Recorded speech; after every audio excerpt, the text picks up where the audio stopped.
හරි ගොඩක් කට්ටිය මේ වීඩියෝ එක මගේ රික්වෙස්ට් කරලා තිබ්බා.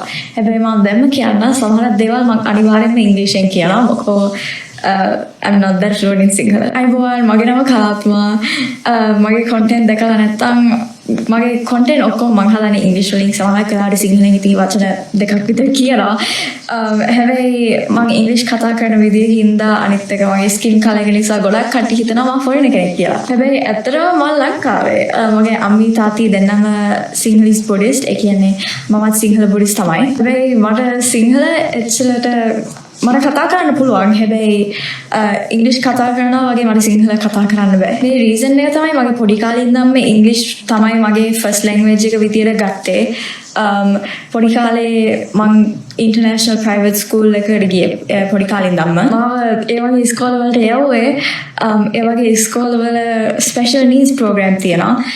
මගේ අම්මී තාත්ති හිතුවා මගේ මට ස්ක්‍රීන් එක තියෙන හින්දා මට තව එක්ස්ට්‍රා එජුකේෂනල් සපෝට් එකක් ඕනි වෙයි කියලා. මම දන්නේ දැන් කොහොමද කියලා. හැබැයි මගේ පොඩි කාලේ ඒ වගේ එච්චර සපෝට් එකක් තිබ්බේ නැහැ පබ්ලික් ස්කූල් වලින්. පබ්ලික් සෙමි පබ්ලික් ස්කූල් වලින්. ඒක නිසා අම්මී තාත්ති මාව ප්‍රයිවට් ස්කූල් එකකට යවුවා. මේ ඉස්කෝලේ සිංහලට හැමදේම කියලා දුන්නේ නැහැ.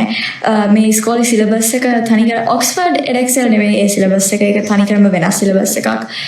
It's not Overseas School of Colombo either. It's like a completely different school. The entire syllabus was centered around the American education system. ඒ කියන්නේ ඒ ඉස්කෝලේ සිංහලට හැමදේම කියලා දෙන්න පටන් ගත්තේ grade 5 වලින් පස්සේ. හැබැයි මම ඒ ඉස්කෝලේ හිටියේ grade 2 වෙනකන් විතරයි. ඒක නිසා මගේ පොඩි කාලේ සිංහල එච්චර මම සිංහල කතා කරා. තාමත් කතා කරනවා. මගේ ෆැමිලි එකත් එක්ක මගේ සීලා ආච්චිලත් එක්ක ඒ කටියත් එක්ක සිංහල කතා කරනවා. හැබැයි මට සිංහල කියවන්න ලියන්න ඒ වගේ එච්චර හොඳ ෆවුන්ඩේෂන් එකක් තිබ්බේ නැහැ. ඊට පස්සේ මම grade 4 වලදී ලයිසියම් පානදුරට මාරු වුණා. ලයිසියම් පානදුර ස්කෝලේ පොඩ්ඩක් දුර හින්දා grade 5 වලදී මම නුගේගොඩට transfer වුණා. දැන් ලයිසියම් වලට ගියාම ලයිසියම් එකේ සිංහල කියලා දෙන්නේ government syllabus එකෙන්. So it's like I didn't even know how to write Sinhala letters, but my classmates were writing like 300 word essays. A gap එක තිබ්බ නිසා මට catch up කරගන්න ගොඩක් අමාරුයි. මම පන්ති වලට ගොඩක් ගිහින් තියෙනවා. හැබැයි මම grade 5 වලින් පස්සේ grade 5 හරි grade 6 වලින් පස්සේ ඔක්කොම නතර කරා. ඒ හේතුව තමයි මට මම හිතන්නේ grade 5 හරි grade 6 වලදී like I got a really bad Sinhala teacher, and basically like at the beginning of every year, like my parents would always send a letter to all my Sinhala teachers, like a handwritten personalized letter to all my Sinhala teachers, like, hey, our daughter isn't that fluent in Sinhala, please take it easy on her, we really apologize if she doesn't perform that well in your class. This teacher one day called me in front of the entire class and asked me to read a paragraph from one of our Sinhala textbooks. Then මට කියවන්න බෑ, බොරු කියන්න ඕනේ. මට තාමත් කියවන්න අමාරුයි. මම පොඩ දැන් මට like පොඩ පුළුවන්, but like පොඩි කාලේ කොහොමද බෑ. So මේ ටීචර් මට ඉස්සරහට කතා කරලා මට කියවන්න කියලා ඊට පස්සේ මට බැරි වුණාම මට බැන්නා. In front of everyone in my class, like everyone was laughing at me. A teacher basically මට කිව්වා like අනේ ඔයාලට ලැජ්ජ නැද්ද? ඔයා ලංකාවෙම වෙලා ඔයාට සිංහල කතා කරන්න බෑ කියන්නේ කොච්චර දෙයක්ද? And I agree with her, but also I was like 9 or 10 at the time. So that was such a rude and degrading thing to say to a child. සිද්ධියෙන් පස්සේ මට සිංහල කතා කරන්න ගොඩක් ලැජ්ජයි වගේ. සිංහල පන්ති යන එක මම තනිකරම නැවැත්තුවා. මොකෝ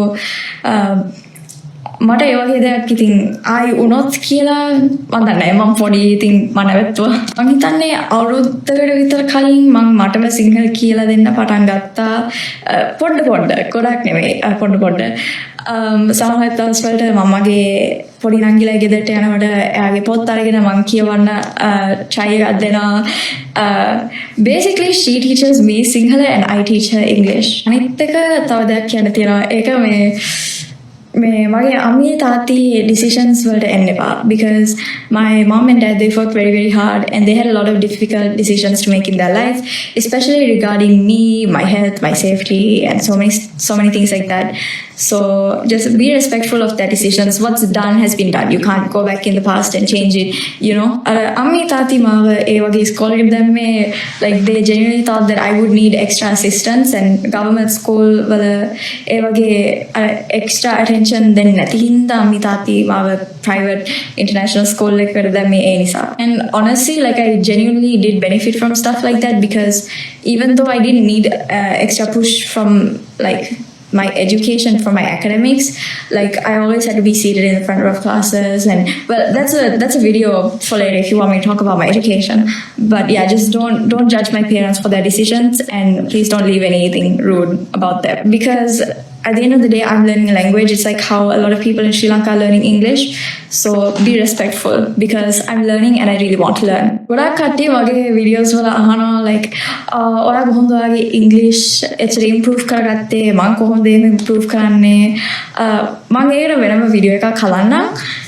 හැබැයි I think I'm asking you guys to tell me how I can also improve my Sinhala by myself, because මට ආයි සිංහල class වලට යන්න බෑ.